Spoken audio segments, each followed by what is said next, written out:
Мына менің судан шыққан балапандарым. Мынан қара. Олар көп. 300-ден 250 шықты. Қайта-қайта пленка ауыстырам, олар қайта-қайта. Күніге 2 рет ауыстырам, күніге түсіп қояды олар. Мінекей, тентек олар уже шатақ. Бүгін 4-ші күн уже қанаттары шығып жатыр. Мына қара. Ұшат. Бөдене деген тез өседі екен. Суларына марганцовка қосып қойдым.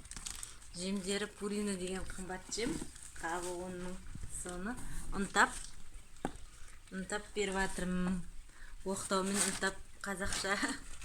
Міне 3 түрлі порода. Мына порода аздау. Мынандай қылып аяқтарын соғылып ұйықтайтындай чеш. Мұндағылардың бәрі жем-жемінен алысып жатыр.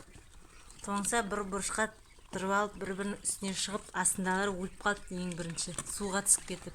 Ең бірінші үлкен қиындық сол суға түсу болды.